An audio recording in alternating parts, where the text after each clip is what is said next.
está en otro sitio. Perfecto. Queridas amigas, queridos amigos, muy buena noche. Estamos aquí reunidos nuevamente con nuestro gran amigo, gran y admirado amigo Emilio Carrillo. Buenas noches, Emilio. ¿Qué tal, Enrique? Muy buenas, hombre. Un abrazo grande. Otro. Feliz siempre de compartir contigo. Lo Compartir mismo te contigo digo. como lo vamos a hacer en breve, Mm. realmente dentro de un mes y 2 días. En esa reunión que ambos hemos acordado en llamarla, por la experiencia que hemos tenido, una reunión de almas ante todo, no una reunión intelectual, no, una reunión de compartir y de tener la oportunidad de encontrar almas afines llegadas no solo desde Madrid, sino desde cualquier parte de España.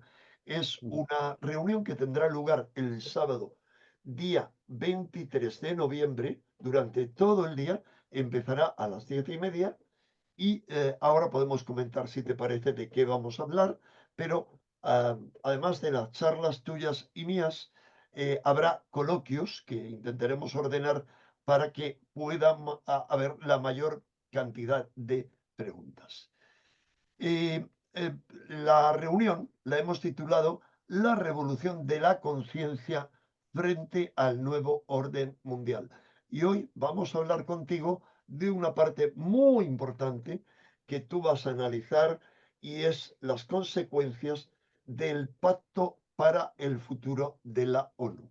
Pero si te parece, Emilio, am, hacemos un breve repaso a los temas que vamos a tocar ese día. Yo he de decir que comenzaré hablando de las raíces ocultas del nuevo orden mundial, que porque la gente siempre habla, oh, el nuevo orden como algo negativo, pero estoy buscando aquí un libro de mi favorito, mi filósofo favorito, sería Aurobindo, que se titula El ideal de la unidad humana. Él y otros seres de luz, o por lo menos buscadores de la verdad, propulsores de la evolución, como él, destacaron él hace un siglo ya la necesidad de una unidad mundial que, sin embargo, como ha ocurrido con el cristianismo y con tantas otras cosas, nos lo han cambiado por lo contrario.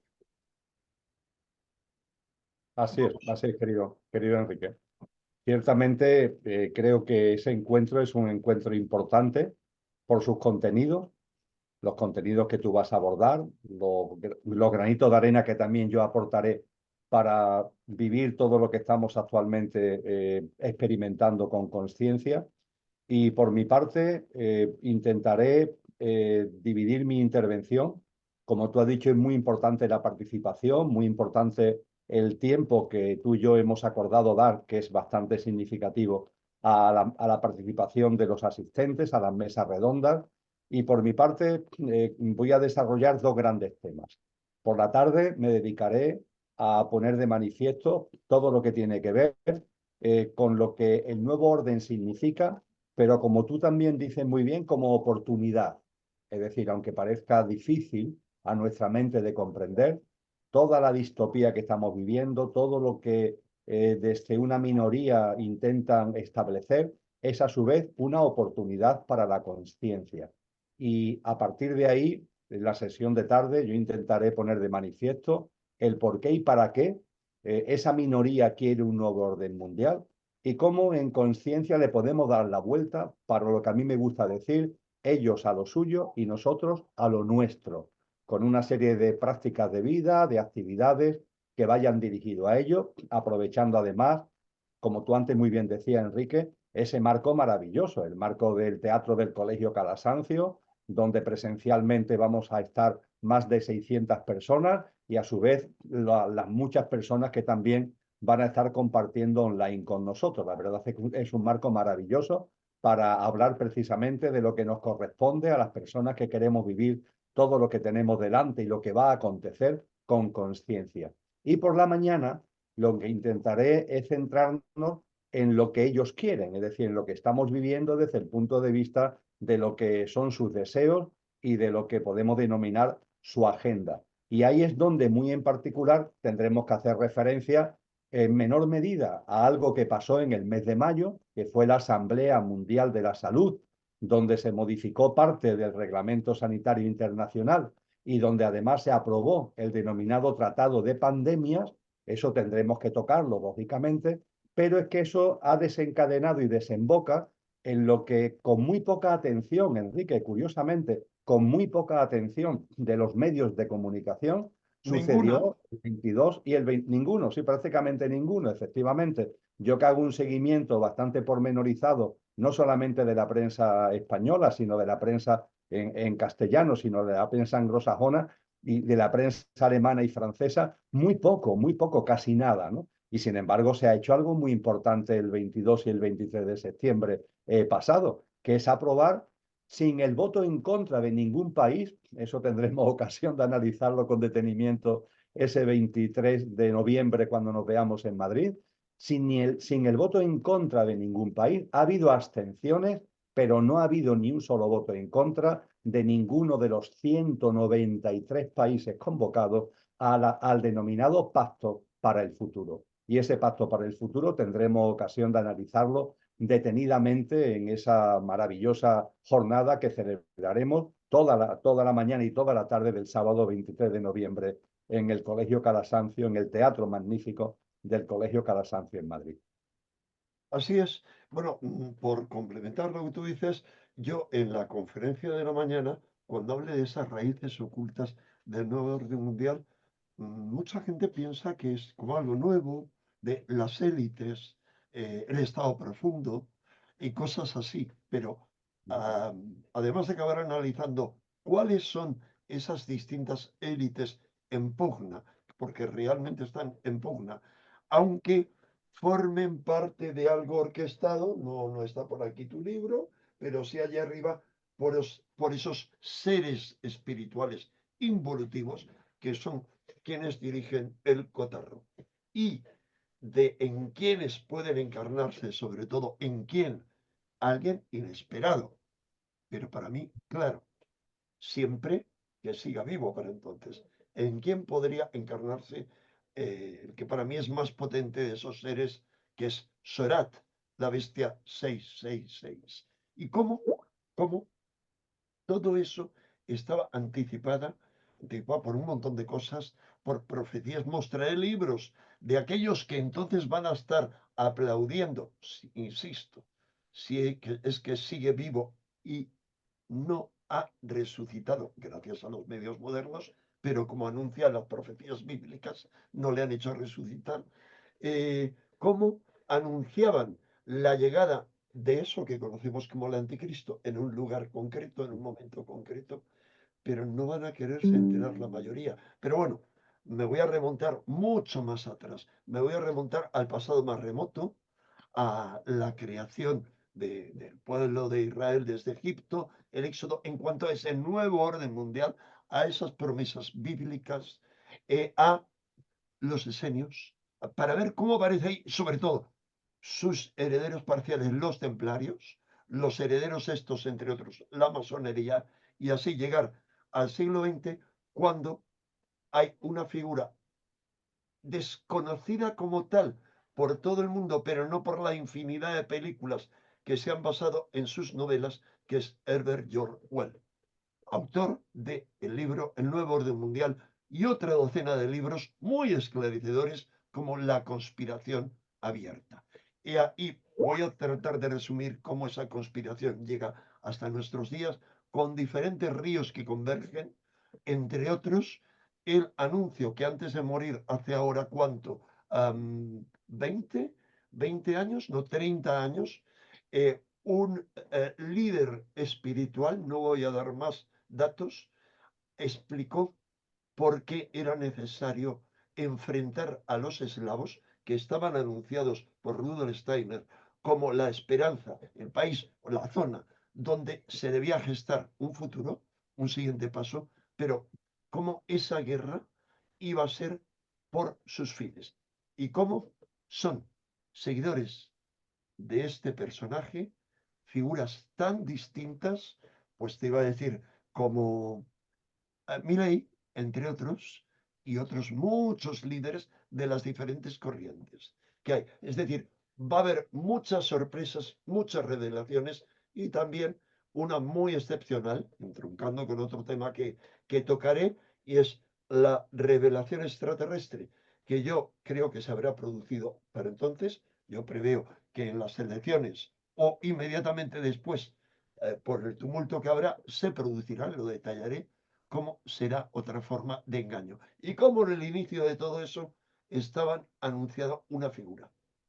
Y esa figura anunciada y forjada mágicamente en un ritual por dos importantes personajes, coincidió con la fecha de nacimiento de dos de los más importantes líderes mundiales. Bueno, ya he soltado bastante, me estaba refiriendo a líderes americanos, pero habrá lo suyo para hablar de lo que se anuncia sobre Putin y nuestro futuro. ¿Por qué?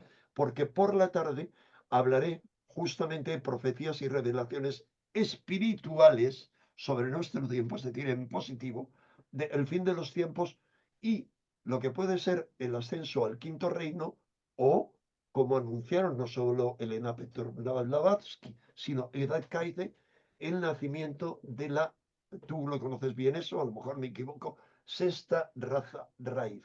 Es decir, las diferentes opciones de futuro más allá del transhumanismo que esta gente plantea y del que tú vas a hablar dentro de ese contexto, ¿cómo lo han anunciado en esta Asamblea de la ONU?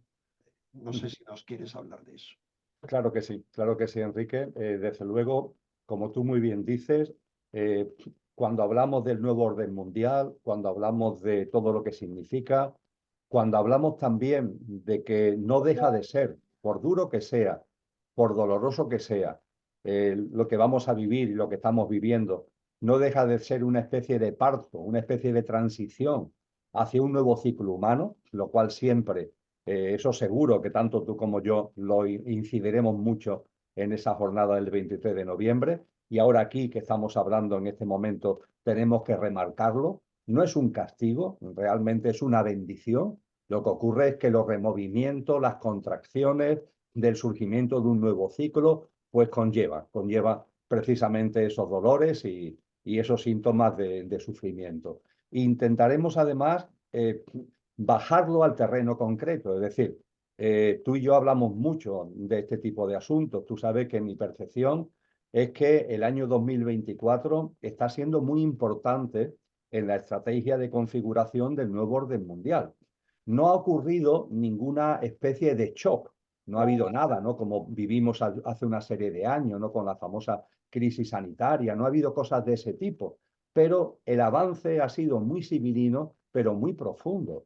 Ha habido acontecimientos muy importantes, esa Asamblea Mundial de la Salud a la que hacíamos referencia con acuerdos muy potentes, esa cumbre del futuro con la aprobación del Pacto del Futuro al que me voy a referir inmediatamente, incluso al hilo de nuestra conversación el 22 de octubre se ha inaugurado y se está desarrollando la nueva cumbre de los BRICS, de esos países, ¿no? que están como alternativa porque claro, como tú muy bien has señalado, es que esa élite, entre comillas, entre ella no es pacífica. Si esa élite se caracteriza por algo, es que no conoce la hermandad ni conoce la amistad, tampoco entre ellos, ¿no? Y hay una gran confrontación entre los fríos y los calientes, como a mí me gusta decir, entre los arimánicos y los luciferinos. En las elecciones norteamericanas esto se está poniendo muy bien en evidencia. También esa confrontación se está dando en bloques geoestratégicos. Hay que tener en cuenta que los BRICS, sus iniciales, como todos sabemos, vienen de una serie de países, la B de Brasil, la R de Rusia, la I de India, y etcétera, y La son C de unos China, pocos y perdona, países. ¿y cuántos países se han adherido a esa reunión? Eso es, Enrique, porque en principio eran 5, también estaba China desde el principio, pero después pasaron a ser 10. La cumbre de los BRICS del año pasado, que fue en Johannesburgo, que Putin no pudo asistir porque había el peligro de que lo Porque es un encarcelaran. criminal de guerra y le van a meter en la cárcel. No hay Efectivamente, duda. efectivamente. Es el gran criminal. Netanyahu no. Él es el gran criminal. Entonces, de 5 en Johannesburgo pasaron a Obviamente, ser. perdón, me permito aclarar que digo esto irónicamente, porque suelto ironías por el estilo en la televisión de decir, sí, sí, yo soy un conspiranoico, un ultraderechista, y siempre hay algún ingenuo que piensa que hablo en serio. No, no, Sigamos. pero se te ha entendido la ironía, Enrique, sin ninguna duda. Perdón. Y los 10, fíjate que en esta reunión que se está celebrando a partir del 22 de octubre han asistido más de 20 países. Es muy importante lo que está ocurriendo porque además ahí se está planteando una plataforma monetaria, es el gran tema de esta reunión de los BRIC, con relación a un nuevo sistema de pago internacional que deje al dólar de lado. Lo que quiero decir con esto, que es por lo que he sacado este tema a colación, es que el 2024 está siendo un año muy importante donde se están colocando definitivamente los cimientos del edificio que se quiere construir hasta el 2030. Y en una obra de construcción, los cimientos es lo más laborioso. A partir de ahí, ya la construcción de las distintas plantas es algo que va haciéndose de una forma más rápida. Este año 2024, desde el punto de vista de la inteligencia artificial, desde el punto de vista de los avances tanto del yuan, del dólar y del euro para la moneda digital, están siendo claves. Y está siendo clave, ahora que estamos hablando en particular, como tú me has indicado, de el denominado Pacto para el Futuro, está siendo clave ni más ni menos que en la configuración del sistema de gobernanza mundial. Porque, claro, el nuevo orden mundial, hoy día, ¿qué es lo que tiene detrás? Una especie de gobierno en la sombra, podríamos denominarlo así. No da la cara, pero en el nuevo orden mundial, con la Agenda 2030 como gran horizonte, se tiene que dar la cara, se tiene que formalizar ese gobierno mundial. De ahí la importancia de ordenar, de establecer un sistema de gobernanza global. Y eso es precisamente lo que en el Pacto para el Futuro se ha hecho ante el silencio absoluto de los grandes medios de comunicación e incluso de los políticos y de la política, que no solamente en España y en Europa, sino a nivel internacional, salvo el caso de Argentina, donde sí ha habido un cierto debate público con relación público-político con relación a este asunto, ha pasado absolutamente desapercibido. Y fíjate, Enrique, y solamente hago una especie de resumen telegráfico, que el Pacto para el Futuro tiene 72 páginas que no tienen desperdicio. Están, desde luego, hay muchas declaraciones de estas grandilocuentes, ¿no? Que le gustan tanto al lenguaje diplomático de Naciones Unidas, pero cuando se escarba en la maraña de esas grandes declaraciones y de toda esa morralla, entre comillas, que se suele meter, nos encontramos claramente que se ponen los cimientos de la gobernanza global. Se habla con claridad que se acabó el tema de que los países tengan cada uno una especie de autonomía, de soberanía, que no, que ya los problemas son globales y se necesita una transformación de la gestión mundial hacia una gobernanza global. Se habla de una reforma de la arquitectura financiera internacional. Es decir, se insta no solamente a que los organismos internacionales como el Fondo Monetario Internacional, como el Banco Mundial, por ejemplo, cambien sus políticas financieras para apoyar solo lo que el pacto dice, sino que además se insta a los países para que sus políticas presupuestarias vayan dirigidas a lo mismo. Y en ese contexto aparece con una fuerza enorme la digitalización de la sociedad al servicio del transhumanismo. Y el Pacto para el Futuro no es silencioso al respecto ni disimula. Dice con toda claridad que donde hay que mandar los recursos presupuestarios no es a la lucha contra la pobreza, no es al abaratamiento de la vivienda, no, donde tenemos que ir, donde tenemos que poner los recursos, es a digitalizar. La sociedad tiene que estar digitalizada.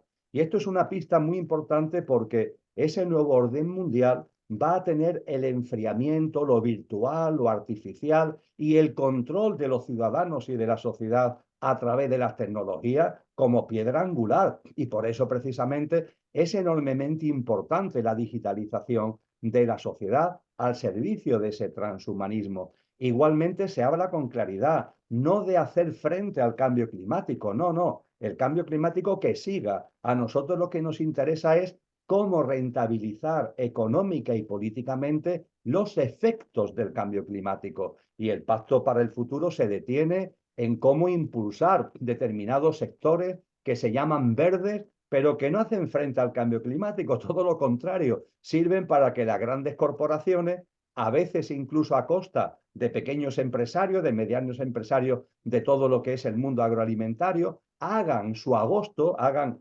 una gran fuente de beneficios a través precisamente de la rentabilización política y económica de los efectos del cambio climático, no atendiendo al cambio climático, sino usando los efectos en beneficio de esa minoría. E igualmente, por fin, Enrique, el Pacto para el Futuro concluye con una clara llamada a la reforma de Naciones Unidas. Se trata de que Naciones Unidas de una forma más contundente acumule el poder a nivel mundial y el director de Naciones Unidas, al igual que el director de la Organización Mundial de la Salud, tenga en su mano las teclas para hacer frente a las crisis que con toda seguridad el pacto anuncia y que se van a dar. En el caso del director general de la Organización Mundial de la Salud, las crisis que tienen que ver con la situación pandémica, patógenos, amenaza de patógenos o emergencias climáticas. Son los tres grandes pilares de lo que se denomina la situación de pandemia. Y en el caso de la Dirección General de la Secretaría General de Naciones Unidas, las denominadas emergencias. Y el Pacto para el Futuro enlaza con un informe previo de la propia Naciones Unidas, donde se nos detalla de una forma minuciosa las emergencias, ellos lo llaman también los shocks globales a las que nos podemos enfrentar y que van a ser utilizados para enderezar el barco hacia la Agenda 2030. Si ven que el barco se desorienta, si el barco se desvía, pues utilizarán algunos de estos shocks globales desde el punto de vista de crisis sanitaria, de conflictos bélicos, desde el punto de vista de la rentabilización del cambio climático, etcétera, etcétera, para enderezar el rumbo. Así que el Pacto para el Futuro, en el que nos detendremos el 23 de noviembre con mucho detenimiento, es un mapa guía muy claro de lo que vamos a vivir a lo largo de los próximos años, empezando por ese que está a la vuelta de la esquina, que es el 2025. Genial, Emilio. Si me permites, y recuerdo a los amigos que entre tú y yo habíamos hablado de que esto iba a ser un mano a mano anunciando ese evento, has mencionado un montón de puntos importantes. Entonces, trataré de hacer memoria sobre los mismos. Has hablado, por ejemplo, de emergencias y hay que recordar que, curiosamente, en la serie Expediente X, cuando hablaban de gobierno secreto, de quién manejaba desde las sombras, era el FEMA, o sea, en la Agencia de Emergencias Norteamericana, a las que los conspiranoicos más locos, bueno, yo no sé, probablemente yo me incluyo entre ellos, yo ideé esa palabra, como me reconoció la Fundeu, y luego la secta de los llamados escépticos les obligaron a eliminarlo, pese a que hay pruebas, para reírme de mí mismo.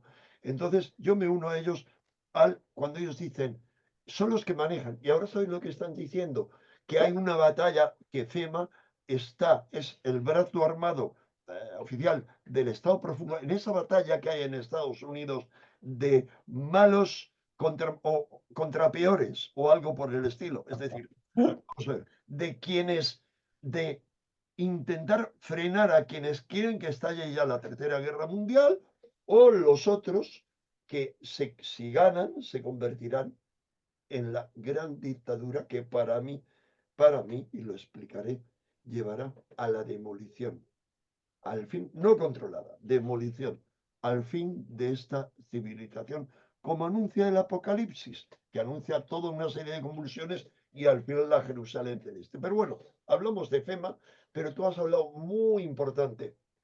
Es decir, cuando hablemos de FEMA vamos a hablar de hasta qué punto ellos, como dicen muchos, pueden estar generando catástrofes naturales, por un lado, o cómo pueden cambiar el clima. Hombre, es que, perdona, he leído en esas páginas tan bonitas que se llaman neutral.com y cosas por el estilo, que vamos a demostrar en esa reunión cuál es la línea, de dónde viene la financiación de eso, de un señor muy conocido y de su hijo, que es el que maneja ahora el cotarro, que son también seguidores de ese líder religioso que te dije, que, bueno, toda una serie de cosas. Pero por un lado eso.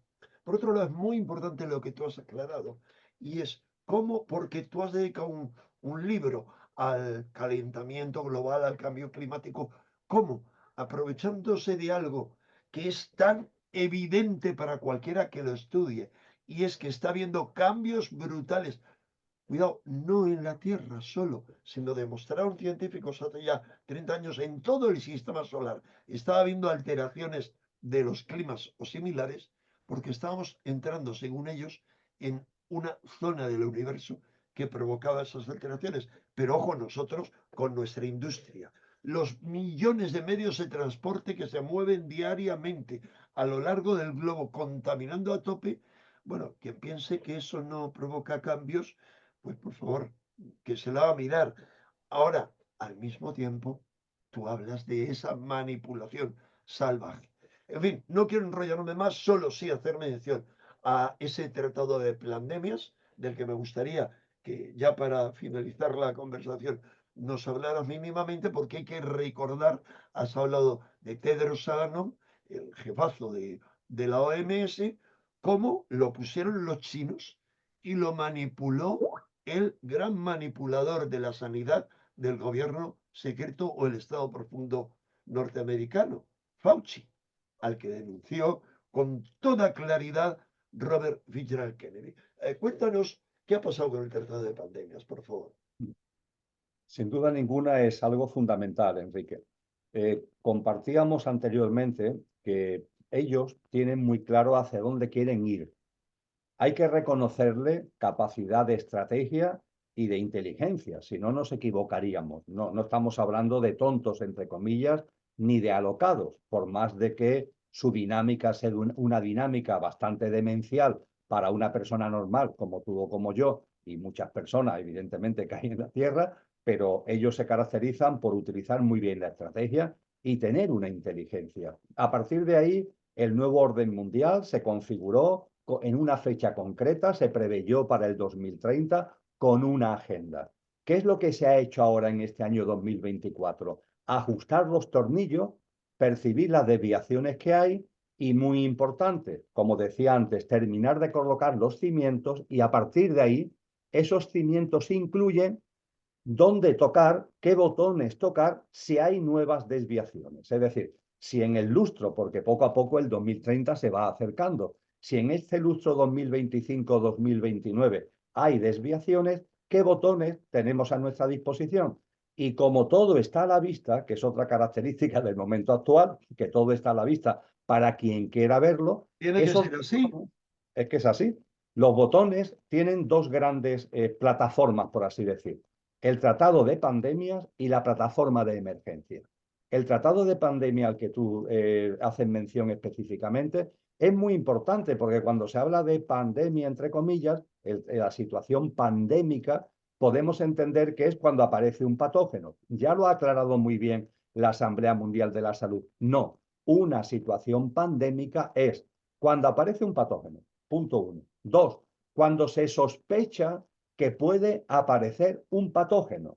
Y tres, ante circunstancias climáticas, emergencias climáticas que también se entienden que entran dentro de las situaciones pandémicas, lo cual es introducir al cambio climático en el contexto de la situación pandémica, cosa que era impensable porque no tiene sentido común hace no mucho tiempo, pero ahora es una realidad. Y por otro lado, la plataforma de emergencia. La plataforma de emergencia nos describe 11 situaciones muy concretas que se pueden dar de aquí al 2025 y que yo diría que no es que se puedan dar, sino que ellos, los que están detrás de la agenda, pueden activarla si consideran que tienen que dar un golpe en la mesa porque a nivel global, a nivel mundial, no estamos caminando por donde debemos recorrer. Ahí está, como tú muy bien dices, está dicho en la plataforma de emergencia que va anesa al Pacto para el Futuro. Ahí se habla del conflicto bélico mundial, se habla con toda claridad, se habla con claridad de eventos procedentes del cosmos, Enrique, lo cual, sin decirlo con claridad, están hablando a una posible manifestación extraterrestre. O la caída de algún cuerpo. O la caída de algún Ambas cuerpo cosas. estelar, efectivamente. Pero es curioso porque eso está ahí, ¿no? Aunque lo de la caída del cuerpo estelar entra más en un último punto que ellos introducen, que es el cisne negro, es decir, algo que ni siquiera se puede prever y que puede ocurrir en algún momento. Lo que quiero decir con todo esto, Enrique, es que este no es un tema baladí, es un tema que desde luego, repito, se han colocado muy bien los cimientos para avanzar como ellos quieren hasta el año 2030. Y ante esto, que es lo que tú y yo insistimos siempre, y también, por supuesto, en esa jornada en Madrid insistiremos con mucha claridad, el poner de manifiesto que nosotros no podemos caer en el victimismo ni en la inacción. A nosotros nos corresponde una acción consciente, lo cual no significa la lucha, porque esa lucha es la que ellos quieren, es una forma como de pillarnos, ¿no? La resistencia, la lucha, porque es meternos en lo mismo, es decir, ¿lucha contra qué? Es hablar su lenguaje, es meternos en su dinámica. Y frente a esto, lo que tú y yo insistimos mucho es la importancia de una práctica de vida, de empezar a vivir en lo personal y en lo colectivo de una manera distinta, de poner los cimientos de esa nueva humanidad hacia la que estamos en transición. Y eso hay que plasmarlo ya, esa es nuestra responsabilidad. Eso sí que es nuestra responsabilidad. Mi responsabilidad y la tuya y la de las personas conscientes es poner en evidencia las manipulaciones, las mentiras, las tergiversaciones de toda esta gente, pero no para enzarzarnos en una pelea contra ellos, porque entonces nos abducen y estamos dentro de la misma dinámica, sino para poner en evidencia que hay una alternativa de conciencia real y esa alternativa de conciencia real exige, por supuesto, no caer en el victimismo, sino todo lo contrario, una responsabilidad desde nuestro empoderamiento y viviendo con conciencia y llevando esa conciencia a una manera distinta de vivir, que no sea la de sus paradigmas, la de sus hábitos, la de sus pautas, porque yo me encuentro mucha gente que propugna la lucha, pero después en su día a día viven absolutamente siguiendo las pautas, los hábitos, la visión de la existencia, los paradigmas, los sistemas de creencias que ellos quieren. No, ya está bien de dejarnos enredar. Ha llegado el momento de la responsabilidad personal, de la responsabilidad colectiva, desde la conciencia. Como muy bien decía mi admirado Blas Infante, si vuestra revolución no es la del espíritu, quedaros con vuestra revolución, porque eso no va a llevar a, como decía Lampedusa, a cambiar las cosas para que todo siga igual. No, el espíritu, nuestro verdadero ser y la práctica de vida ligado a él, es el verdadero revolucionario, querido Enrique, como tú muy bien sabes, como yo también sé, como creo que la mayoría de las personas conscientes se empiezan a dar cuenta y es el momento de que ellos están ahí a lo suyo y nosotros tengamos muy claro por dónde queremos avanzar y hacia dónde queremos ir. Como tú dices muy bien, ellos a lo suyo, nosotros a lo nuestro, que es construir algo nuevo. Como dices, ya has dicho, me encanta eso. Esta casa es una ruina, así que vayamos pensando en abandonarla y construyendo una nueva.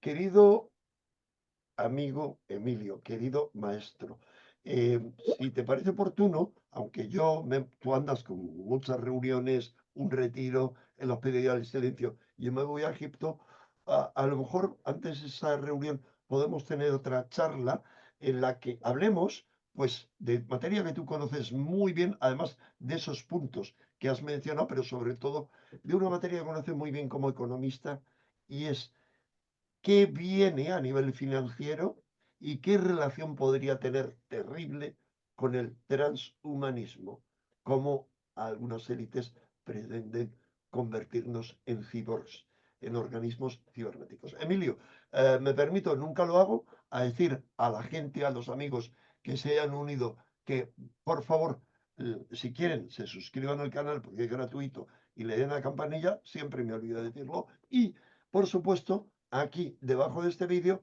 van a tener la descripción con los datos para quienes quieran participar personalmente u online en ese encuentro, al que anticipo, ya me han avisado que van a venir muy buenas amigas y amigos de toda España, de Portugal y de algunos países hermanos hispanoamericanos. Así que ahí nos vemos, Emilio, en Madrid, el 23, sábado 23 de noviembre. Tus libros están al fondo y en cuanto alguien busque Emilio Carrillo, y todos son recomendables. Muy bien, querido Enrique, un abrazo muy grande y muchas gracias. Un gran abrazo. Un abrazo a ti. Gracias.